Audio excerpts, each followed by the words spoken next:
I just saw, thank you. No, no, you're all good. Thanks for pointing it out. You must listen to this. Yes. I just. Yeah. She has organized this with her team of volunteers and I'm so fortunate. Happy to do this with you. Without further ado, it is my pleasure to welcome Dr. Stjerna.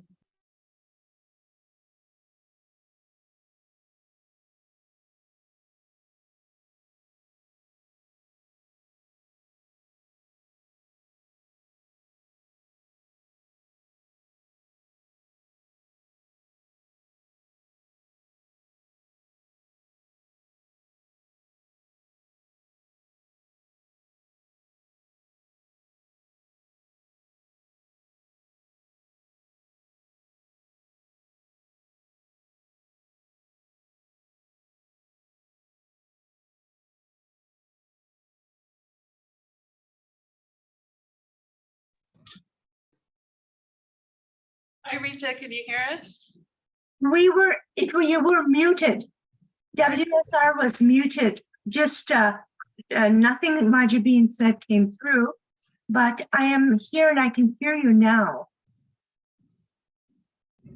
Rita, I said you rock and we love you. Actually, I think you all rock. Thank you. Delighted to be here, and I want to first thank the leader of the WSR steering committee, Dr. Majibin Dalla, for her stellar leadership in guiding WSR Women's Studies in Religion at the Graduate Theological Union with grace and inclusiveness for the past tenure that she has been in that position. I also want to thank the steering committee of the Women's Studies in Religion for creating a forum for women at the Graduate Theological Union and elsewhere across the country and across the world to have a forum where women can convene such as this. In relation to that, I want to talk to you today about the situation of women, and it is dire. So some of you may be familiar with the fact that this morning we awoke to the fact that a law from 1873 could end the availability not only of the right to reproductive control over our own bodies, it could actually end the availability not only of the pill, abortion pills, but it could also end the right for any abortion care, including the life of the mother, for the safety and health of the mother, across 50 states, including states where it is legal, because this law can prevent not only medications and drugs, but it can also prevent equipment needed for abortion. Just think about that for a moment, that women in the year 2023 in the United States of America, which lectures the world, especially the global south, on the treatment of women, is taking away completely across 50 states, a woman's autonomy over her physical being. This is something I'll give you a second to just think about. Now, in the International Women's Day in 2023, UNESCO celebrated the power of solidarity of women, which we're celebrating today. International Women's Day is often an occasion, they said, at the site to take stock of progress as well as backlashes in global efforts to achieve gender equality. In the current context,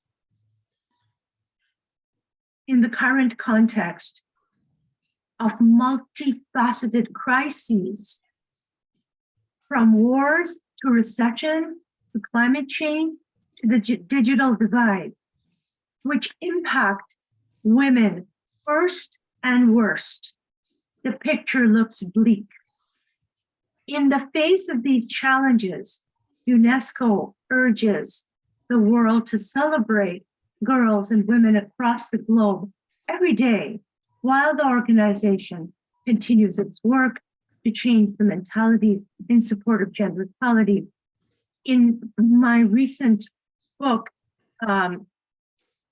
this edited volume of 35 chapters called Religion and Sustainability, Interreligious Resources, Interdisciplinary Responses, we speak about aligning the book with the United Nations Sustainable Development Goals, and it has been published in Springer's United Nations Sustainable Development Goals publication series.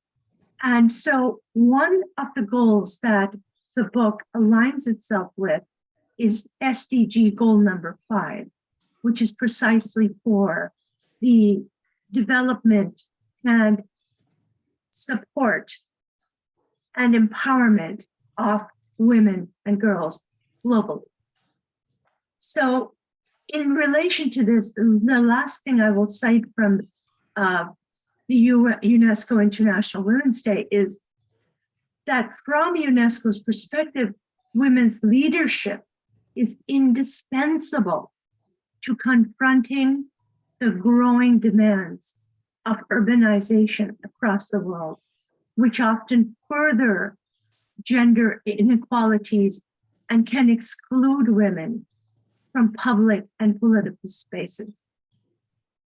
Keeping that in mind, it becomes indispensable for us, and I, end quote, it becomes indispensable for us and for this particular very important project of women's studies and religion to continue its work to enhance the voices of women, to enhance the epistemologies of embodied experience that women bring to the table.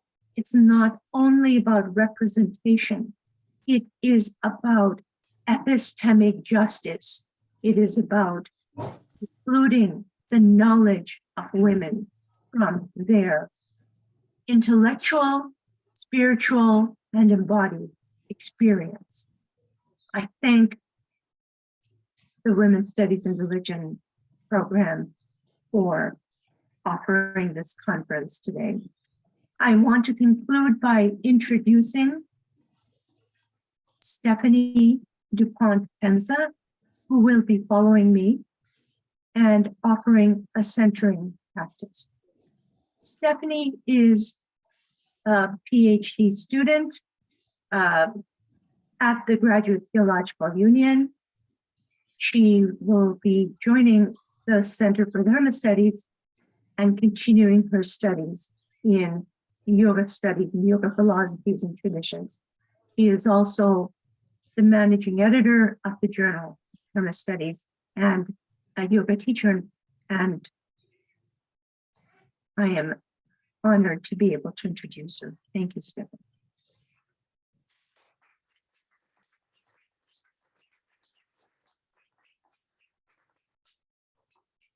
Thank you, Dr. Sharma, and thank you, WSR, for allowing me to be here to do this grounding practice with you. It is. I'm just going to remove it. So we can see.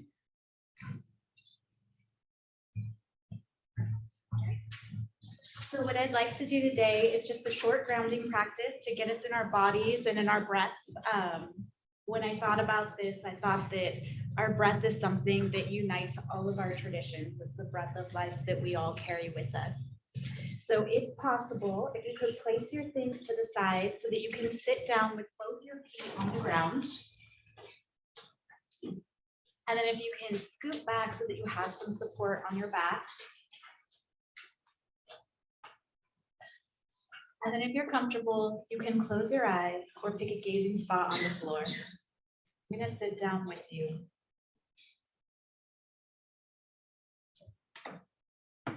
Take a few moments here, feeling your feet on the ground, connecting with the earth.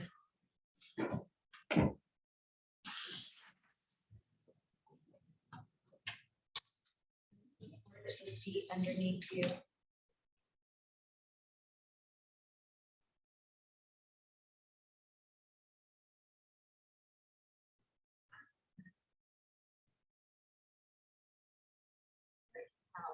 Feel your spine grow just a little bit taller, almost like you could get length between vertebrae.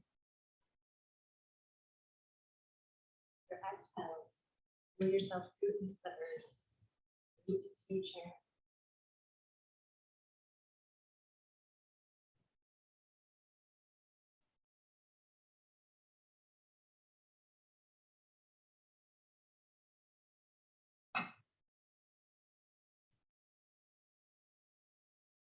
Again, feeling all the places the breath expands in your body. Your exhales, feel where you can let some tension go. Maybe in your face, jaw.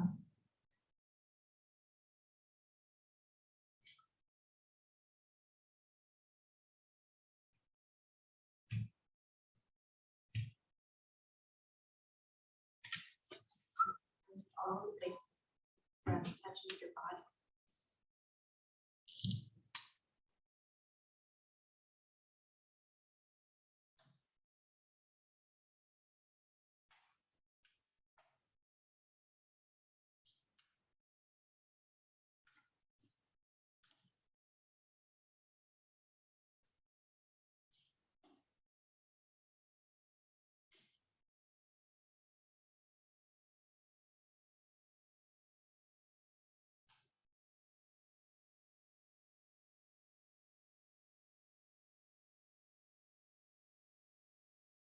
Just a few more moments in this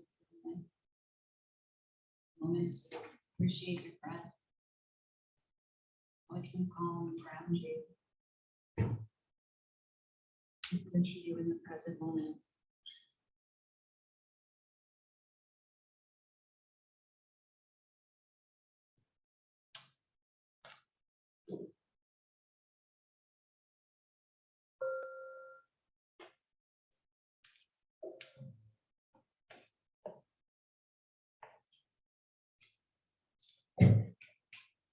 Being ready, open your eyes. I'd like to read a woman's healing prayer that was written by Pat Kozak and Janet Shafran. We for God, we come to you, for more the truth you find us, disconnected and out of sorts. We are disheartened by our failures, discouraged by our weaknesses, and little that we do seems worthy of your grace. Restore our fortunes, restore our future. Weave for us the tapestry on which our lives are stretched. Give us patience with the endless back and forth of shuttle, hand, and effort. We look too closely, seeing only strands and knots and snarled threads of too much trying or none at all. Grant us eyes to see the whole of which we are a part. In the end, we ask for gentleness with ourselves, acceptance of our less than perfect ways. We pray that we will do and what you weave from patterns clear to all, of mercy that orbit and love throughout. Thank you.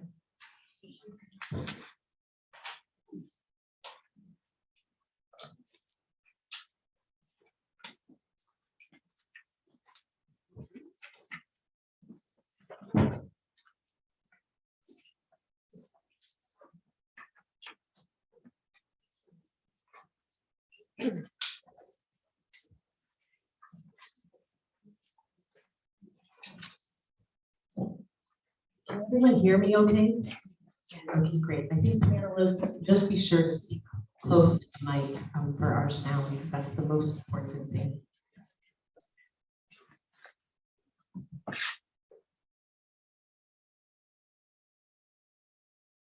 Thank you, Stephanie. That was a beautiful way to begin our conference. My name is Diane Saunders, and I'm a second-year student in the PhD program in the History and Culture Department in Art and Religion. And it is my pleasure today to introduce to you our first panel entitled Women Practicing Their Faith.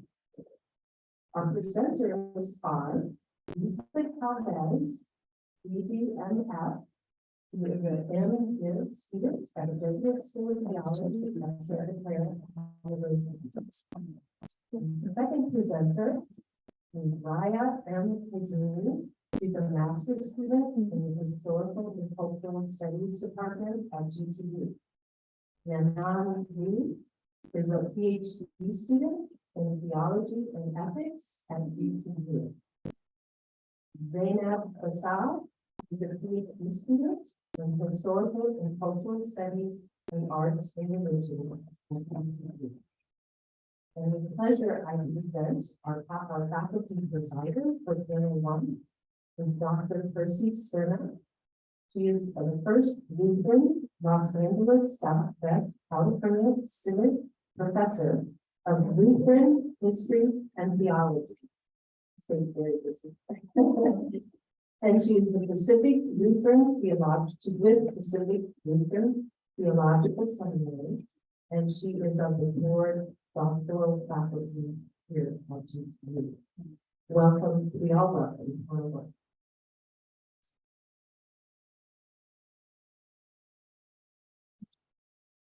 I am super impressed with 10 or 9. We made it a start. That's the thing I think about this panel, the women practicing with and especially with this panel. So here we go. This is our real person. And you will take it personally when I ask you to start. I think. I'll try to prepare myself.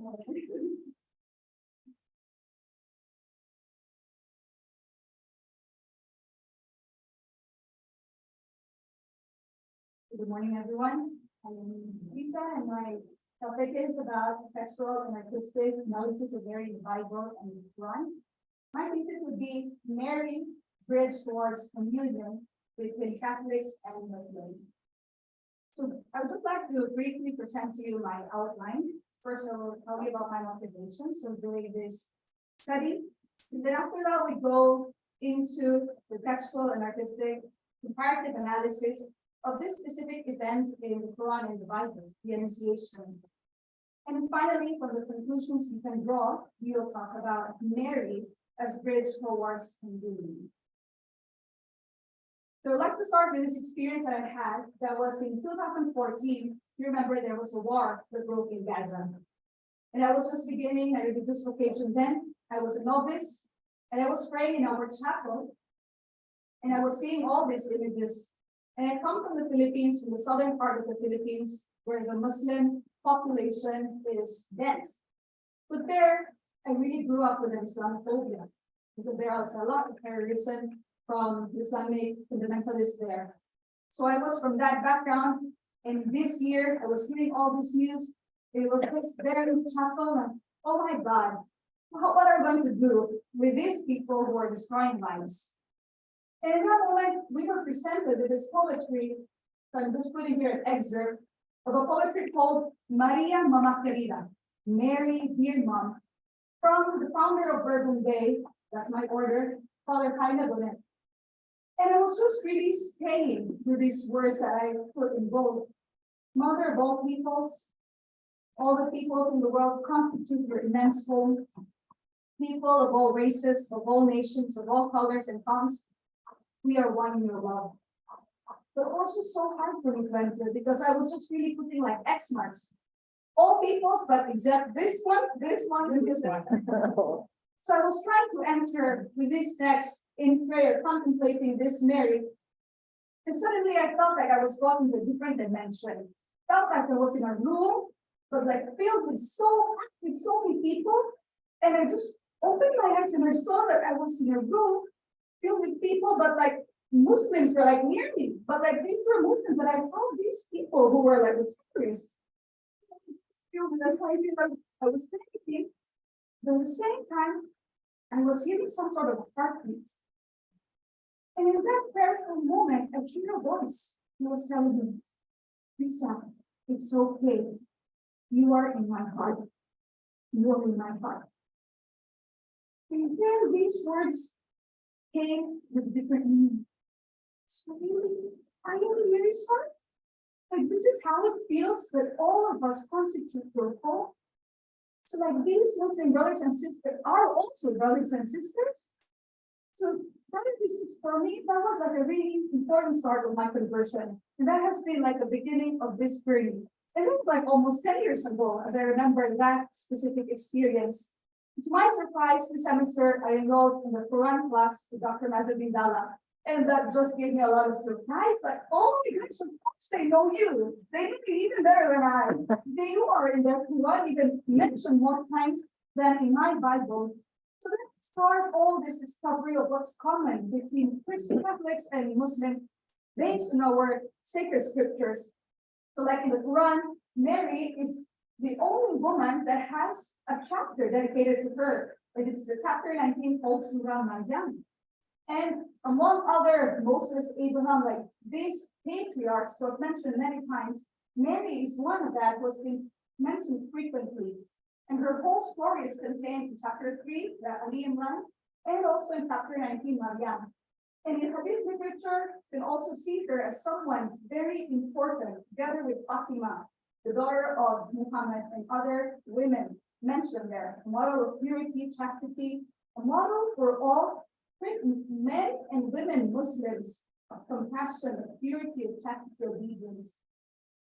And same in the Catholic faith, in the Bible, we can also see Mary of Nazareth, mother of Jesus, in the Gospels, in the letter of Paul to the Galatians after the Apostles.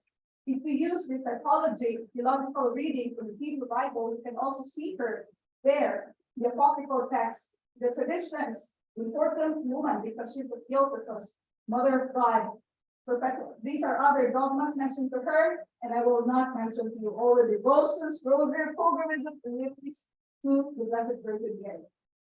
So I think with all these similarities that I've been seeing, and through this class that I was taking in the Quran, I was able to dig deeper into the sacred text and the art, and focus on this common event, the Annunciation, in the life of Mary. So I just want to bring you through the general observations that I got from this reading. So the Annunciation is in the Bible in Luke 1, in the Gospel of Luke, chapter 1, and in the Quran that's in chapter 19, 2:19. So we see that the characters are the same. We have Mary and Gabriel in the Bible, and Maryam and Gabriel in the Quran. And the setting is also this encounter. There's this angel who was sent to give her a message, to communicate to her something. And we see that Mary, a woman, as most of us, reacted in a very similar way. So she was like greatly troubled in the Bible. In the Quran, we can see that, leave me alone. She is in her private chamber. She sees this man, an angel came in. So she was that, also said that reaction. And then we see the content of the message also very similar. The message was that she will become a mother. So in the Quran, it says that the angel was sent to bless you with a pure son. And the name of the son will be Jesus. And in the Gospel of Luke, it says the angel also told her that she will conceive in her womb and bear a son, and you shall name him Jesus, and this son will be called the Son of God. And what is Mary's response towards this great message was also very similar. In the Quran, she says, she has instructed, how can I have a son? For no man has ever touched me, nor I am unchaste. In the Gospel of Luke, the same question, how? How can this be, since I have no relations with a man? It's from that state of pure chastity that she reacts to this divine message. And how was this conflict resolved? Through divine intervention. And we see that in Quran 19, from her response, the angel said, so will it be? Actually, it's a matter already decreed, because it's easy for me. And in the Gospel, the Bible, we see that it will be the Holy Spirit that will come upon you. It will be the power of the Most High, because nothing is impossible for God. And finally, from her willingness to collaborate, that questioning how, I'm afraid, but how is that going to be possible with the divine help? we can see that in the Quran, then she was able to conceive him. And then she withdrew from it to another place. So she conceived him and there was a movement of going out. And in the gospel also, she gave her consent, may it be unto me according to your word. And then she stepped out and traveled. So that yes from herself and that moving out, that missionary movement.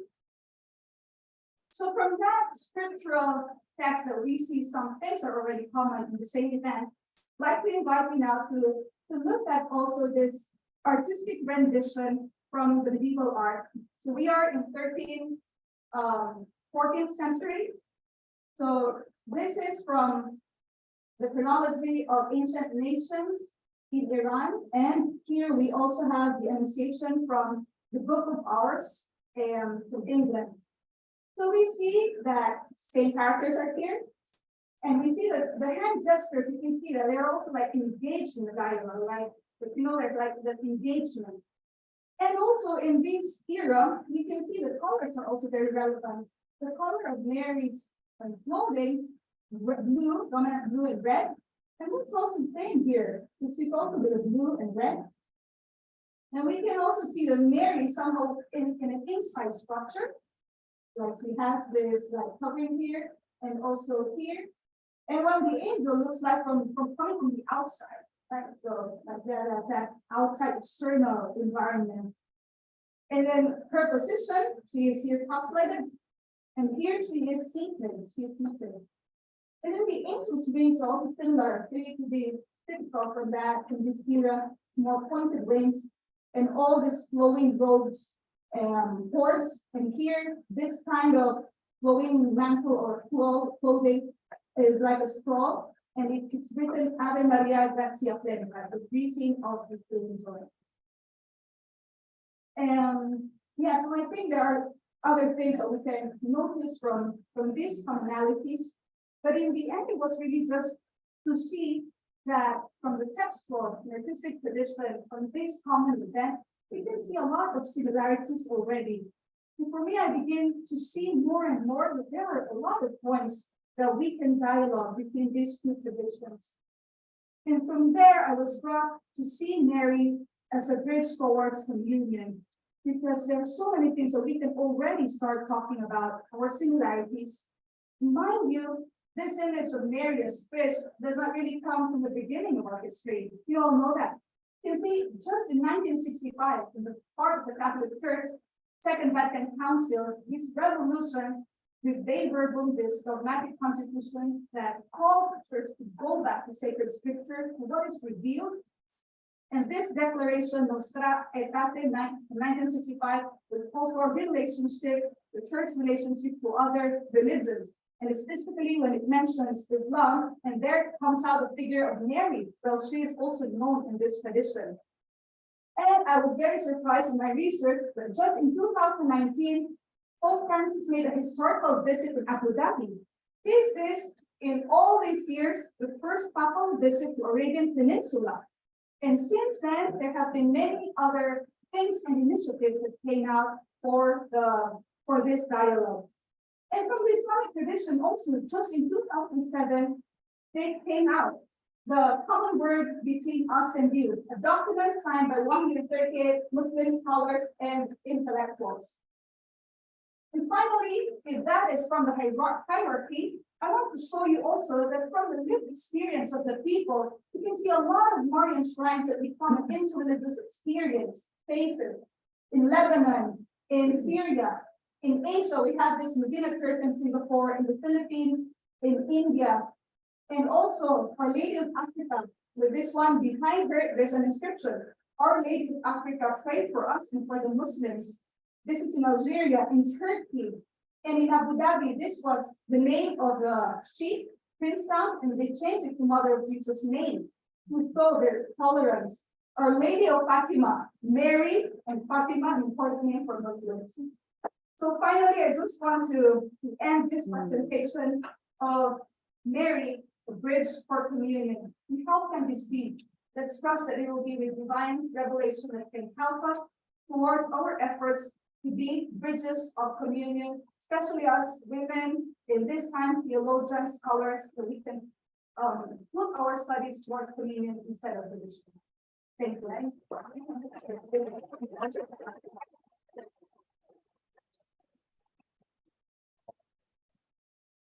I've been so excited, I didn't miss the time.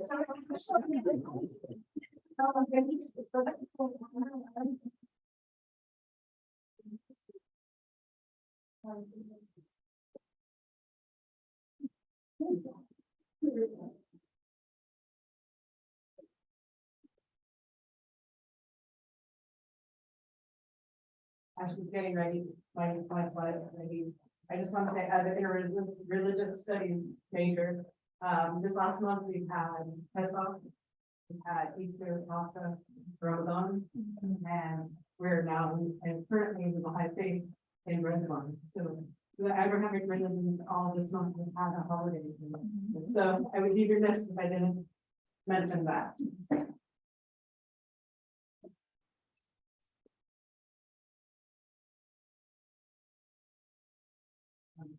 So today, I'm going to be talking about one of the martyrs in the Baha'i faith. I'm fifth generation Baha'i, and I actually am a descendant of the Mormon. So it's very close to my heart.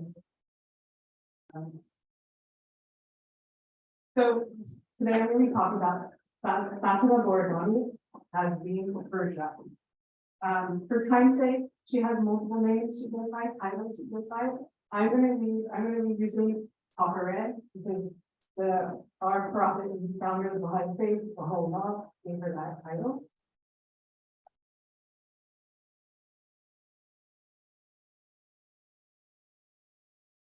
To just give you a little background and context of when she lived and where she lived. So it's Persia during the Hazini dynasty.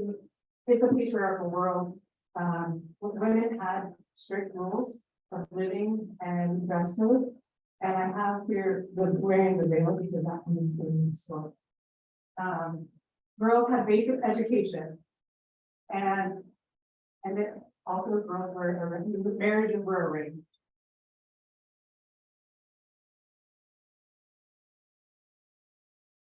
So just a background of the Borodani family. They were Mujtahids, so they were the brothers, the three brothers were learned mullahs that went to Karbala and other shrine cities and learned about Islam and yeah. So I just want to give that background because it is important to know that that Taharet was taught by her father.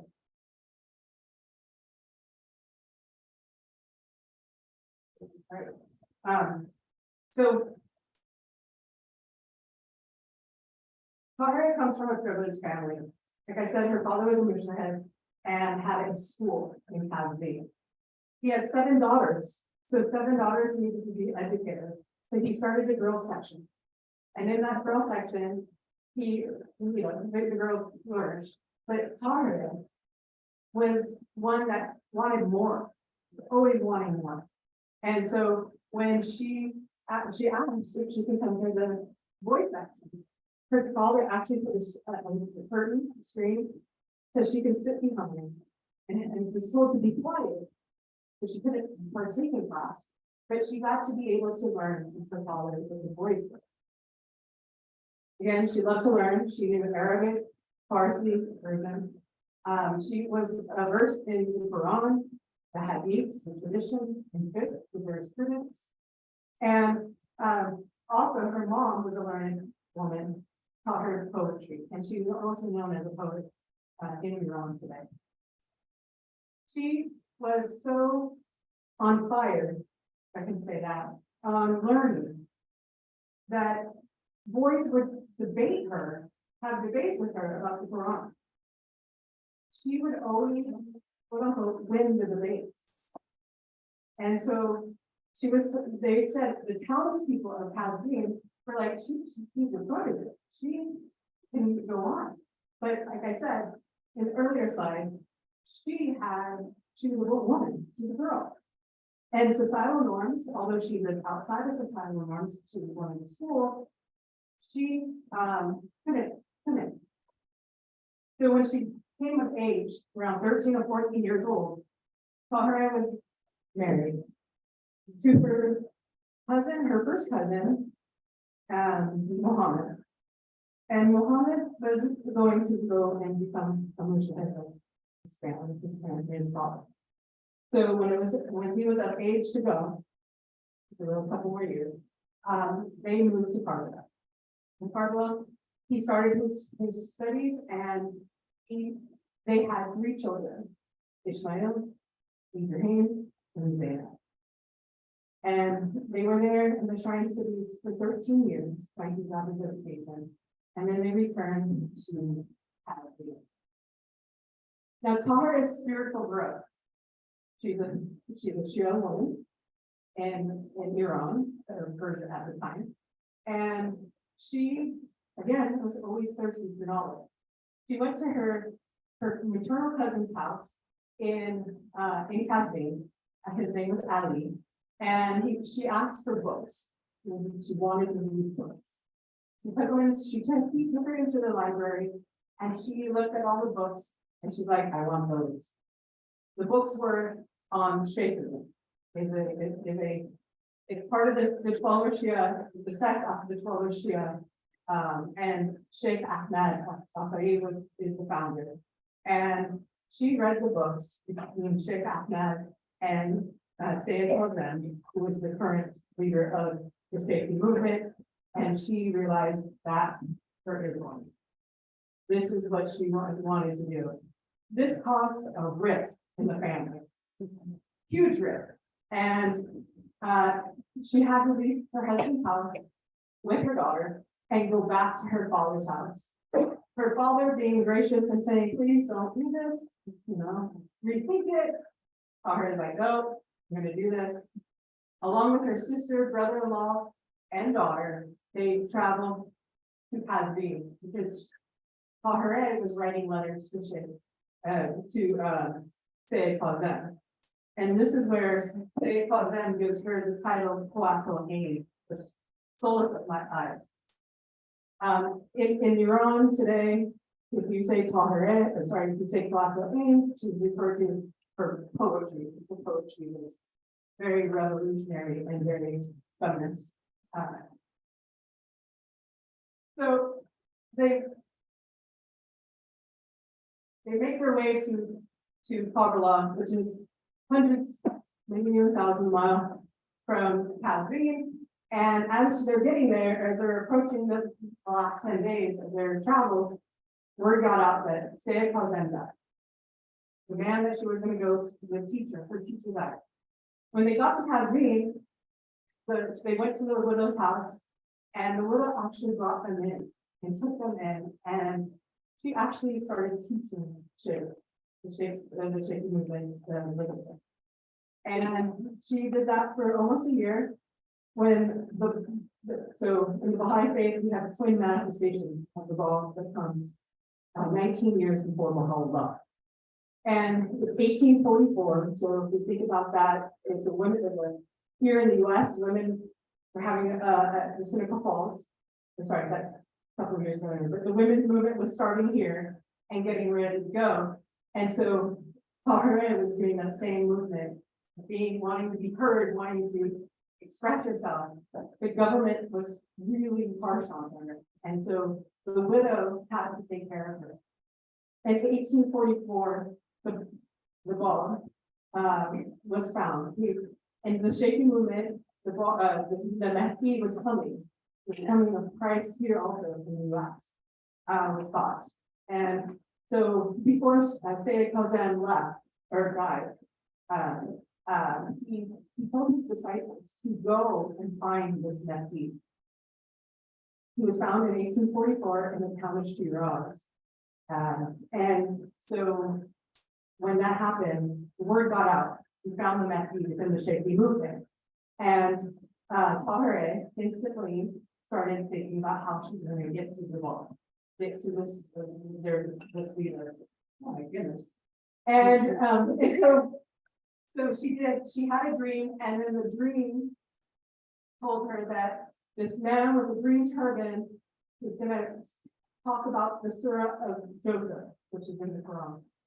And so she wrote the dream down, gave a letter to her brother-in-law, and her brother-in-law set off to find the Bob. Upon receiving the letter, the Bob instantly made her one of the first disciples, the only woman and a disciple of the Bobby movement. We call that in the Baha'i faith the letters of the living, which is one of the 18 letters of the living. I'm gonna fast forward. So that is the handwriting of the Bob and her letter to number 17. So she went to they had a conference, and in this conference, Tahireh was not being heard one day because Baha'u'llah was sick. And because he went by Baha at that time, he wasn't the manifestation of the Baha'i faith at the time. And so nobody would come and get her and bring her over. So she decided to enter the tent. Now, this is a rendering, it's not an actual photo of them. And express how she is one of them and that she has something to say. And if you look, there's a man running off here. He was, because of societal norms, woman without a veil, he actually cut his own throat. And ran away. Most of the men in that tent fled because it was not the custom at the time. Two men stayed, Baha, who we know as Baha'u'llah today, and Qudus. And Qudus and Tahireh had a debate. And Tahireh used the Quran, like words, to defend the Bobby movement, because Qudus is like this English, where we are a part of the Shia branch, and we are Muslim. And she and him had a debate. Of course, she came out victor. And the Bob, who was in prison at the time, in Tabriz, he agreed with her statement. I'm going to fast forward to, thank you, to 1852. 1852, she was arrested and house arrest for many months, many a year. And she was in the governor's house, in the house arrest. And she told the governor's wife, when the executioners come, they're coming, make sure they wear, I take the scarf, and your son comes with you. Because once I'm dead, I don't want my body to be dismembered or beaten or anything. Her son, teenager, I'm gonna say by the narrative, agreed. On August 26th, or August 16th, 1852, Tahireh was at 4 hours past sunset. Tahireh was picked up by the executioner. She was taken to a garden in Tehran, and again asked to have her scarf be the weapon of it. And as they wrapped the rope around her, the scarf around her neck, the last words that she uttered were, "You can kill me as soon as you like, but you cannot stop the emancipation of women." These were the last words that we have with her. Thank you.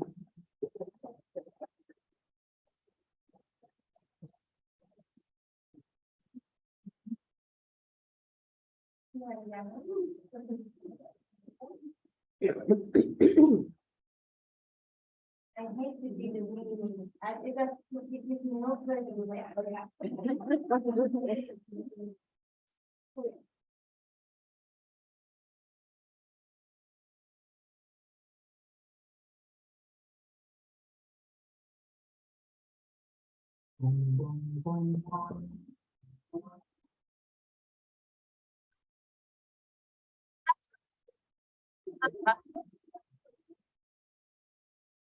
Intermission.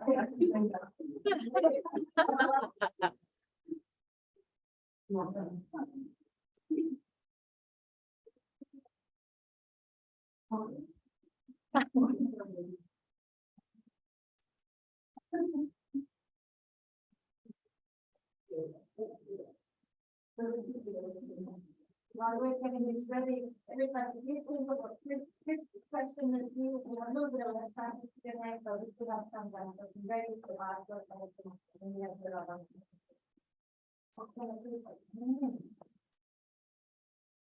Today we will talk about the family I believe is origin and the facts of Chinese family theology.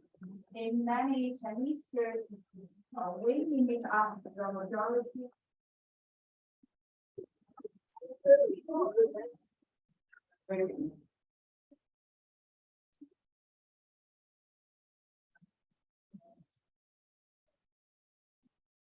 In many Chinese churches, women make up the majority.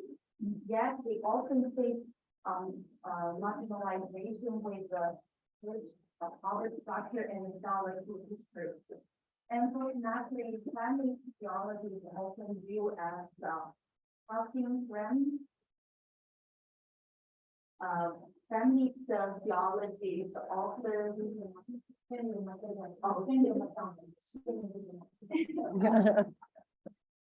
family theology is often viewed as passing trend among Western women rather than a serious theological discipline.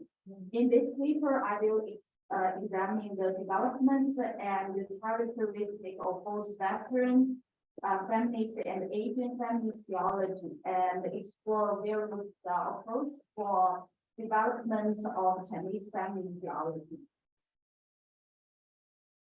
Copeland argues that the feminist theology will not have a picture if we hear only the white women's voice. We try to prescribe universal feminist for everybody. By the 1980s, African, Asian, Latin women who entered the solid school found that feminist theology should be contextual, diverse, and that it must take into account the difference in gender, class, race, and other factors. Both white scholars and women of color recognize that the experience of middle-class white women were not universal or equal. Asian women began to promote women's theological thinking and ministry in the church, as well as providing platforms for women by organizing conferences, magazines, and institutions in Asia. Asian feminist theology has several common factors. First, in many Asian countries, women's liberation development alongside the anti-colonial struggle and nationalist movements. For example, Liang Xitao, or prominent modern intellectual in China in the early 20th century. He believed that women's education fundamentally determines whether a nation will survive or be destroyed, and proper language in witness, based on the concept that a strong nation needs strong women. And second, Asian feminist theology talks on women's experience, particularly their tears and suffering. Many Asian countries have suffered from colonialism and poverty, and Asian women often face double, even triple oppression, both domestically and society. And third, Asian feminist theology is concerned with the specific context of Asia, which encompasses diverse religious, cultural, and linguistic heritage. In the book, Struggle to Defend, the author Kim Jong-fong emphasized the importance of Asian families being in harmony with noble Asian culture and avoiding confrontational approaches. She also critiqued the double standard that Asian men have for Asian women, accepting them to docile, polite, and non-confrontational toward men, while being militant and confrontational toward Western organizers. When discussing Asian family theology, it's evident that there are plenty of selective work and books about Korea, Philippines, India, Christian women. But the voice of Chinese women, especially the Christian women in mainland China, are really scarce. Several reasons contribute to this situation. First, especially in the mainland China, the church and seminary were closed and the public religious practice was halted during 1960s and 1970s. Secondly, during the 19th century and 20th century, most of Western missionaries in China were evangelicalism and fundamentalism. As a result, most of the Chinese church and seminary just focus on the individual salvation. They don't talk about the many social issues. Third, when the term family sociology is mentioned, many Chinese people consider it too radical to accept. However, in recent years, an increasing number of young theologians who have earned a doctoral degree in theology are willing to devote themselves to the study of family theology. Therefore, Chinese family theology has a promising future ahead. Here, I would like to suggest several ways to develop Chinese family theology. First is there needs to be interaction between Chinese culture and Christianity teaching. On one hand, Chinese family theology would critical action and discrimination of women in Chinese culture. On the other hand, the Chinese culture can provide unique and valuable research for study of family theology. For instance, Yanan, she is the first woman to be the priest in Anglican community in 1944. After her ordination to the priesthood, the bishop one of the calls in 1946. He mentioned that I don't think that we need to be surprised that ordination of women, the ministry of our church, will come first in China. In many ways, Christianity has brought new freedom and opportunity for women in China, but Chinese civilization has always been a higher place to women both to culture and social life than any other civilization apart from Christianity. Second, the reconciliation between men and women. One of the most influential female leaders in mainland China, Hazini, she suggests not copying the content of Western feminist sociology. She encouraged Chinese women to use their faith to cooperate with male to contribute to the church.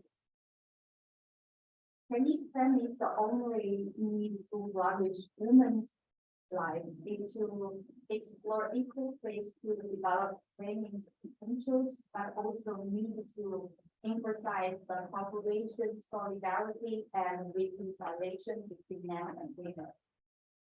For Yanan, argues that A and the negation A must be exclusive in Western philosophy, but the A and negation A are always interdependent and speculative interaction in Indian philosophy. For use a model power with others, we then the solidarity between men and women. Power with others based on the interaction that exists between all who share in community and helps to create a community in which freedom, justice, peace, and inclusivity are prevail. Third, women's ministry and family theology should be integrated in the Chinese church. While the Chinese church has primarily focus on ministry rather than theological study. Also, we agree that the feminist theology should not be neglected in the development of the Chinese church. Women's ministry and feminist theology can benefit each other. Finally, Chinese feminist theology should maintain a global burden, while rooting itself in specific Chinese context. While the voice of Chinese women must be heard, feminist theology should not be limited to the local situation, but must also have a global perspective.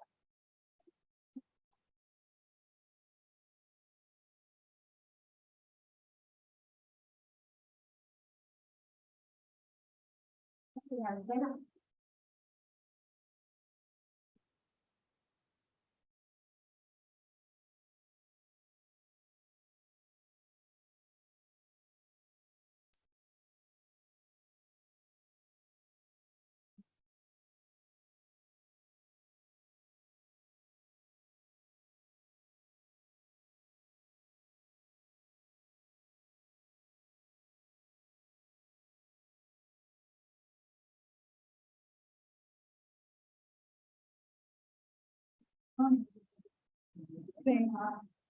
the name of my study is How about Anxiety? The cases for the understand. I want to give you a little background. About how it is about in the ISIS Center, she actually is and part of the program. As you can see, there are a lot of various and also collected some of the specificities and subtle symptoms and other some of the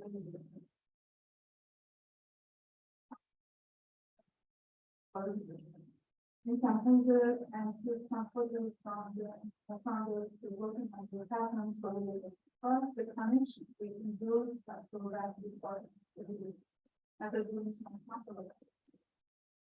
brought me to the role of working on issues.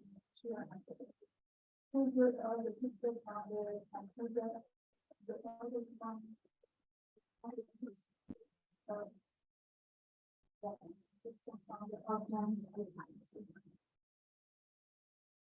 handle or sample of the testing and provide.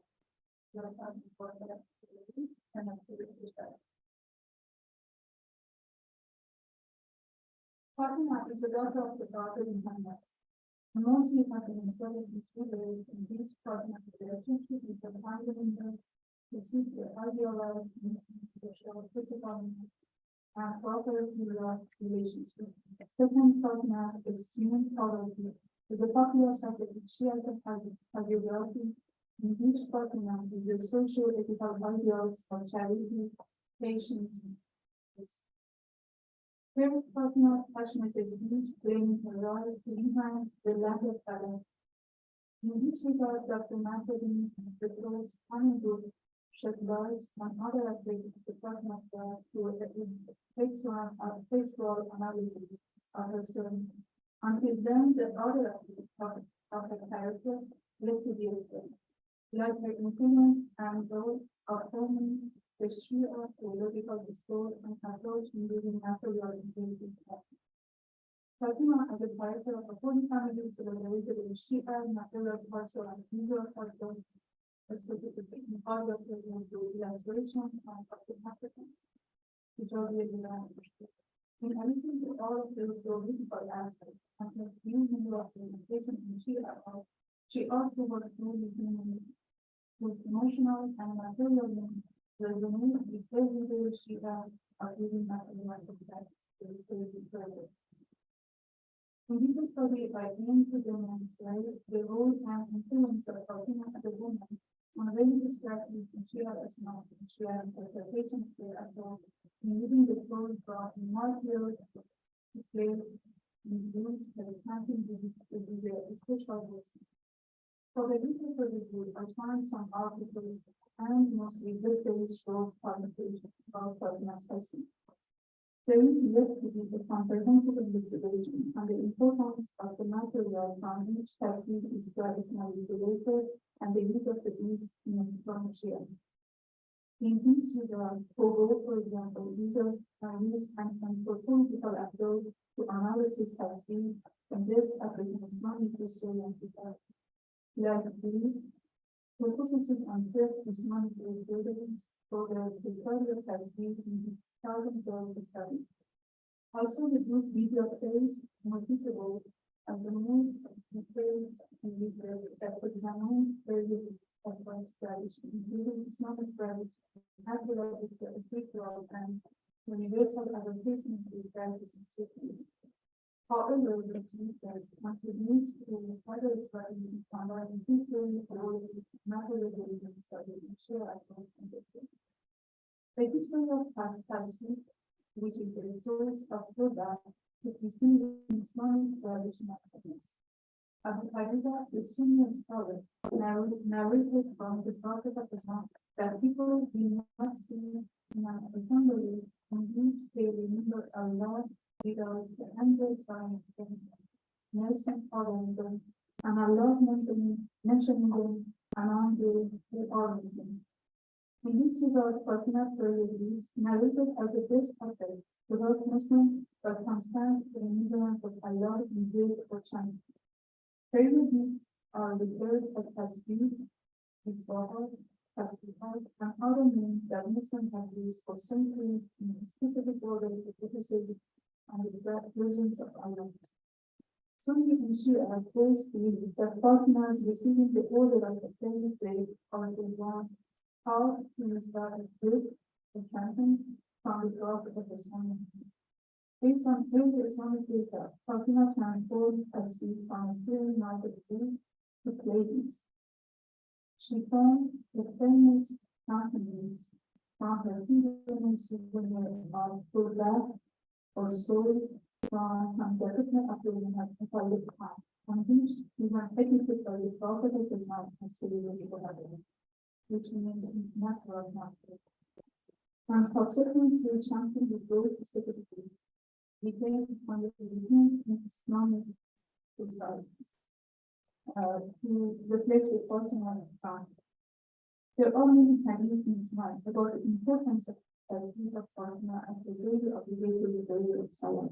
Therefore, using tasbih after Salah or individually for meditation like the chanting is a common practice for all Muslims and is not limited to Shia. Imam Muhammad al-Bawali, the Shia sixth Imam, is reporting to have said, Allah has not invoked you by many things better than the tasbih of Fatima. But the day of Fatima using those the specific story of the Master of Martyr made her favorite deeds share the view discourse in Shia theology and divided Shia and Sunni in matter of belief and using materials with lesson power and their daily prayer. Shia like Fatima collected the food of Calvez from the time of the Master of Martyr in Daily. Who's the son of his Fatima and the blessing to improve the religious practices to be the factor. She argues with these not only for the exert of chanting, but also as a form of program for performing the restoration in the obligatory daily prayer of Salah. These replicas of Fatina's prayer deeds are simultaneously viewed as religious objects and are also an important legal and factual manifestation of Shia identity. Therefore, the Shia tradition of using tasbih and Quran as a spiritual vessel reached Shia theology to their practicing of Islam and made one identity of Shia. Tasbih and subsequently Quran as the Shia materialism are traditionally considered as a form of a spiritual vessel and a social religious symbol for identity or theological background. To show Shia navigation in divine understanding for practicing Islam. Shia used the Quran as a mnemonic practice to look at them as a tangible format of divine values, which related by decoration and calligraphy to the historic event of Calvez. as the most influential soul in the Federation for Shia visual art.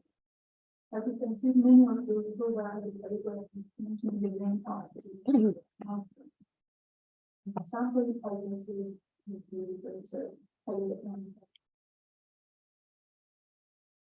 the feminine interpretation of divine material love other is shaping the freedom, in shaping the freedom of the head as the belief, as the biggest Muslim leader of the Fatima in shaping materialism of Hazini and progress in Shia tradition. And it proposes the role of their daughter Zeinab in shaping the second biggest leader of the Muslim of Calvez. Therefore, the feminine interpretation of divine values through material means now displaying women's struggle to understand the divine manifestation of the specific material as a factor. The significance of this research will be the contribution and study of Shia cultural heritage and religious practice to materials for the interview of this particular system, which has been neglected in previous studies. The role of Fatima as the daughter of the Prophet in shaping Shia approach to practicing religion and its materiality is essential and understanding her phenomena and help to improve and develop the understanding of the Shia minority. Furthermore, it brings to the surface religious values present in Shia material political activity. Such material has been misunderstood mostly among Salafi, Jihadi, and Bahadi to restrain iconoclastic tendency and to help to reduce the destruction of the Shia material, so that attacking the Shia non-orthodox as keen to the idea the banning of their use of tasbih in prayer or declaring as a detail is a considerable innovation and historic that. Therefore, the research presents the significant space to study historically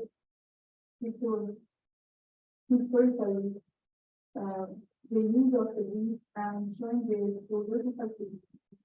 The approach could be used to talk about a wide variety of material cultural and other aspects in Shia Islam in particular.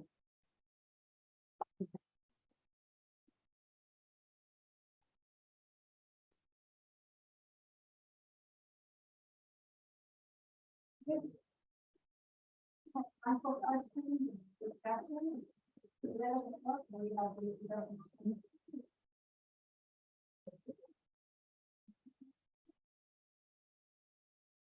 Question can be found. I can find out the top, so I'll be transparent about it. We're doing this really fast. How are Mary as represented in the Bible and Mary represented in the Quran? How are they different? We know that many of our actions and words are the same, but how are they different? So first I would say that my research really focused first on what's similar with my point is that it was part of the union. The first point would be they are different in relationship with their son, but I think that's the first difference, the big difference. For Muslims is the son Jesus is a prophet, also divine for the miracles, so it's a special one, God Messiah, but he's not God, because God is the Allah. So in the Christian tradition, in the Catholic faith, so Mary is the mother of Theotokos, it's the first Muslim. She is the mother of God. And actually, we can only understand the real and authentic idolatry in relation to a strong Christology. So her role in the patient history because she becomes the mother of God.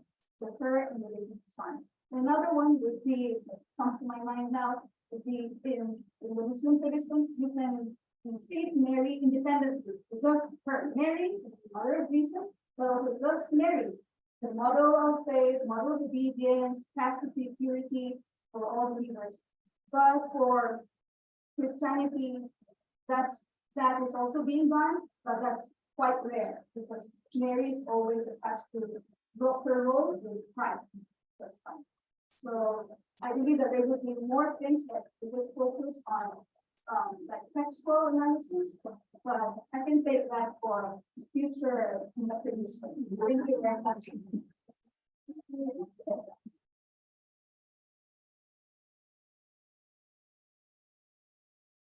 Yes, thank you to the panel for these really wonderful papers. It's the kind of thing that makes me really just grateful to be part of the community at GTU, hearing people come together over their faith and their faith practices. And I want to ask a question about sacred mobility, because in especially the three papers of Zeinab, Lisa, and Raya, we heard about kind of women on the move. We heard about Marian pilgrimages. We heard about the journey of a saint and martyr. And we heard about these like traveling devotional practices. So I was wondering if the panel just wants to speak a little bit to the challenges and opportunities of being a woman practicing religion on the move.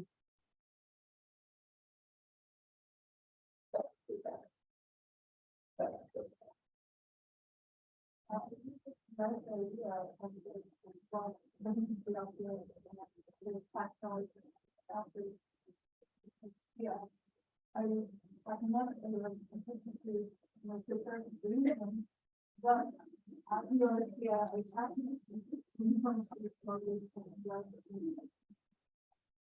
And I have this with me, like, so if you're somehow I can't do that, but the woman you know, I was meeting with the team mother, kind of, you know, and this on the after that.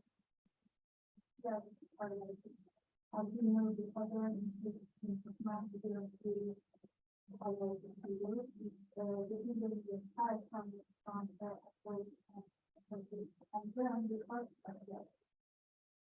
practicing all of those when it's not after it has to be abandoned to that, and then you can see the work of so all of this is coming so this is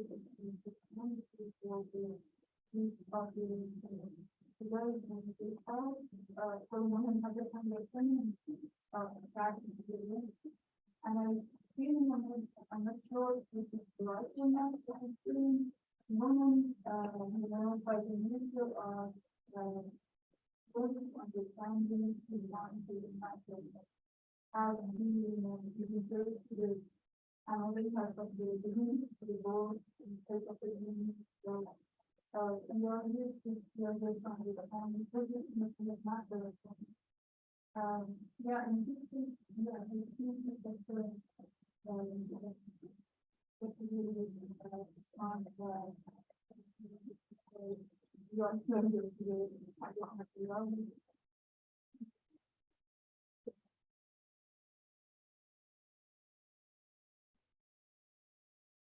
so thank you so much, Dave, for that emphasizing that question, because actually also it's this reason the whole process, the Catholic Church moving for like polygamy, you would say polygamy because of polygamy, even said like Mary, the woman who goes out in case.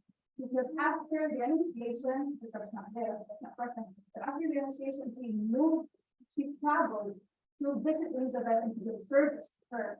And so that movement, that going out to oneself and the service to the other, so that movement, and I believe that also seen in the pilgrimage sites that are shown, like the Marian shrines, that become like a space, an interreligious space for Muslims and Christians. So perhaps that characteristic of a woman, mother, who gathers people, and people gather there because they ask for prayers, they ask for children, they ask for healing and different things.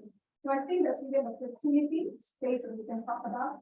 And perhaps challenge would be there's spaces that are like very patriarchal spaces like these are, or also violent spaces, that these are not really promoted.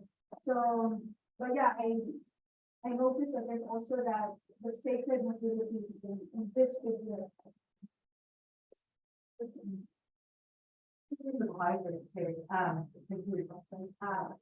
We have had this year, 95, and so because the conference is long, the high faith branch off, like Christianity branch off, and Judaism branch off, Islam, and we don't have.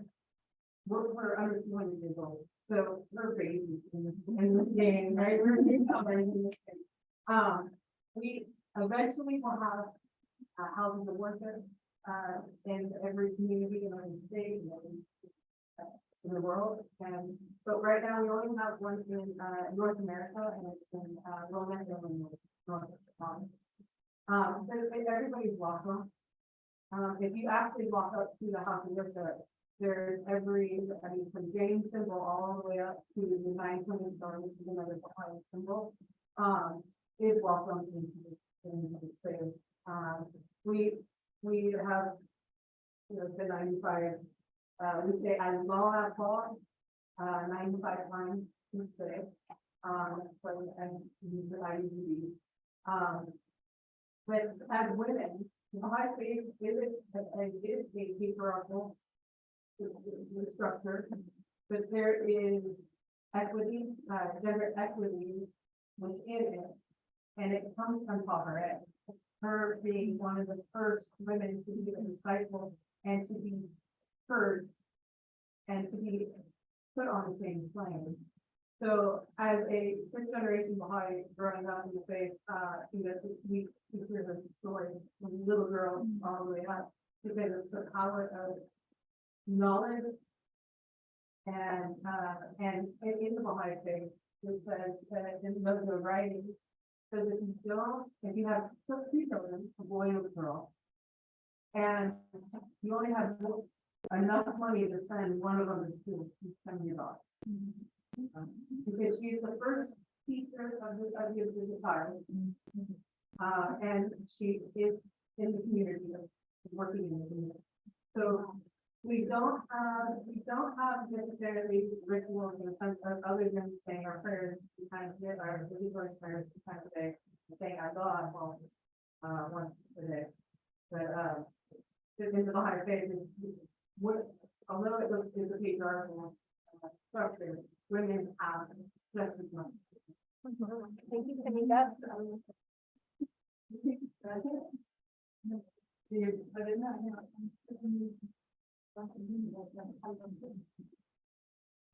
What does it mean? I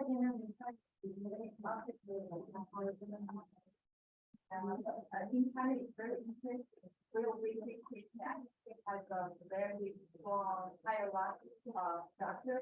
That was the first, the big actually, we want to kind of, Christianity looks like freedom of the women. Because we don't that have women have no opportunity to go to school, even go out from their home. But when the Christianity in Canada, the different school, they take the opportunity that application for the women.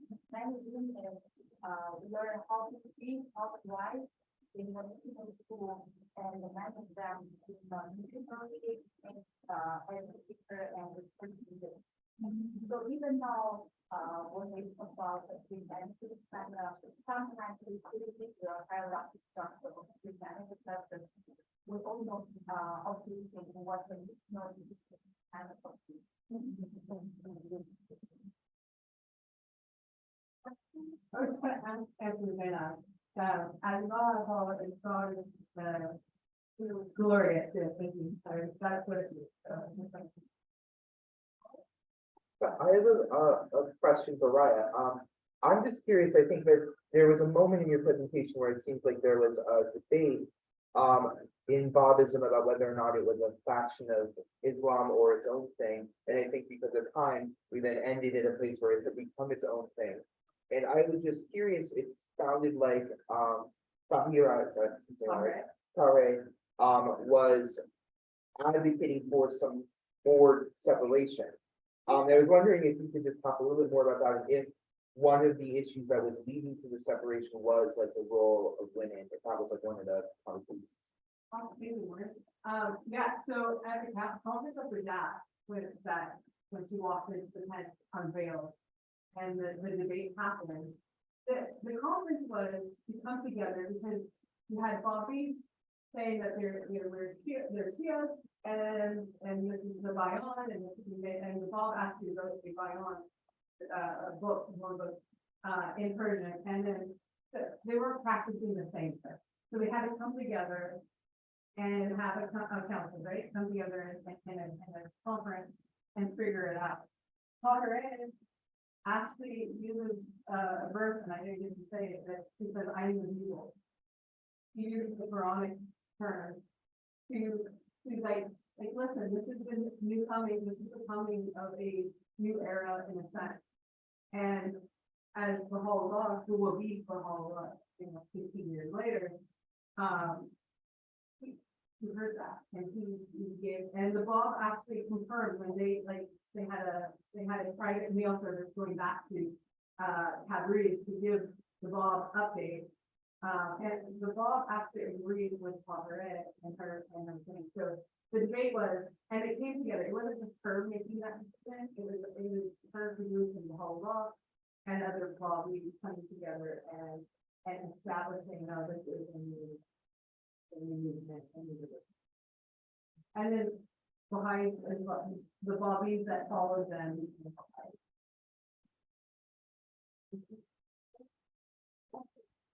I would like to ask, Yana, Chinese people, they are very, how to call, patriarchy, and also the role of women are very low.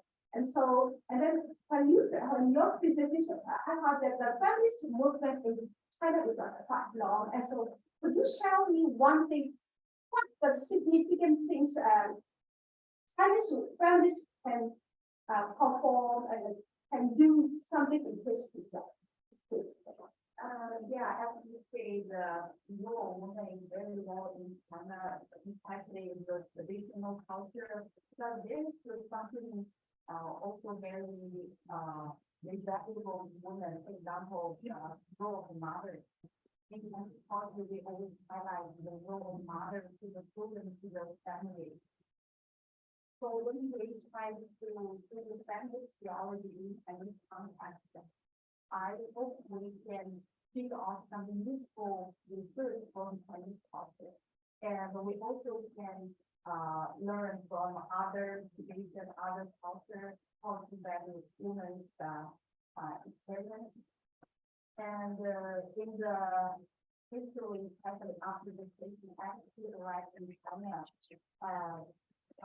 the missionaries did a lot of good things for Chinese women. After women and get certificates and they can learn, go to other countries. So that story, more and more women, their culture were, and they also try to value other women in China. And in my, I also mentioned the one thing is, I think with the Western family theology is that at least the family theology always try to build the solidarity between men and women. Just like when we say family, things always look like men want to fight with, women want to fight with men. It's not like that. It's kind of we always try to put that to build solidarity, to work together, coordinate with each other, to empower our community, empower women and I appreciate the lot of that you're doing, and thank you for this level. And I just want to tell you to be made, I was normal, myself, I'm really going to do that. And trying to traffic, sorry. Then this is my conclusion. As you were talking, I was thinking about the role of children in leadership. And I'm thinking that the children that married as a 9-month pregnant woman, so as a citizen, so from graduate prevention. And then I'm thinking about also deciding music. It's not necessarily a privilege, but really good to music all kinds of music because they're returning to the place of important. So that's the other. But it takes to understand both movement to say that nothing different. And anyway, we're interested in I want to give us some thoughts about this research now and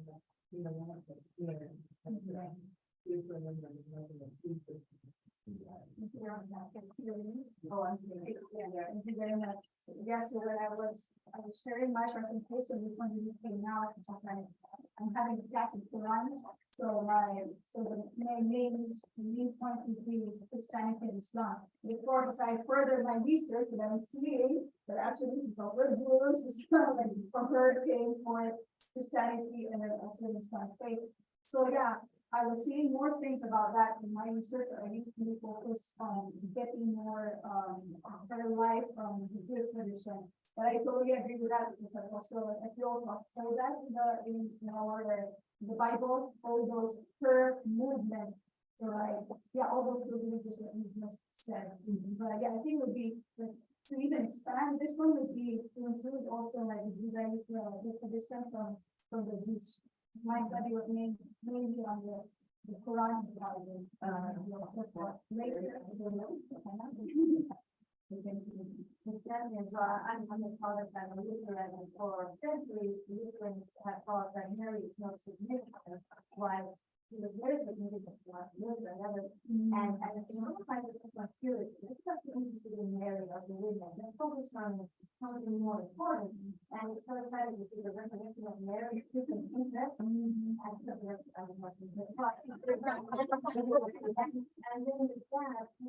Mary, and the other women, and not the first women, but also what's the name of the word about all of it is a very big and because of it.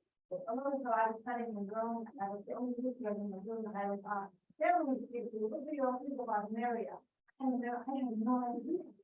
And going back to that, and when I was studying, you read that street, it's talking about mobility, it was a 14th century married woman who started Paul, who was a nurse, right? He was not a religious person. That's how much and travel comes to Bethlehem. And she had a request to Mary that I want to see how they work. And I don't want to be beautified. I want to see the first. And she felt in her vision how she was so because perfect. She was so great. She didn't say that. Very perfect. End up on the subject. I could have fascinated Mary and her body and be with her and the situation with her on that long journey. Anyhow. You say about that, that's also like in the Quran, that what continues in the initiation part of Surah 19 was that when she left out and she was giving birth and was in pain, but in how Allah provided for her the dates and that it continued in that.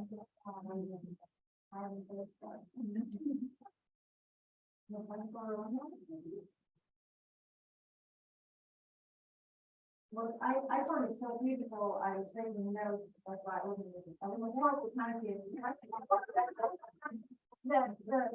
couple of things, the power of education and legal education, and all the powers that apply to people in not educated. And we see that very quickly, access to resources, and then paying attention to other aspects of the racism than the thought. And the video of the material. And it's so exciting to see here. We particularly see many students engaged in scholarship where new sources about themselves and new questions about being asked with the position that we don't have to have the questions that previous generations have because we know that. And finding new sources like some others with the color so the material study is rewriting the narrative particularly and to really that's why really identify the feminist or womanist or I find it to remember the point where uncovering the voices that they're forgotten and asking why and that is usually when you honor the person and connecting your own experience, you'll have an experience with your own faith, and you have found these mothers in their faith and you're honoring them by talking about them. Then they are feeling you the power to ask you questions and to the right of their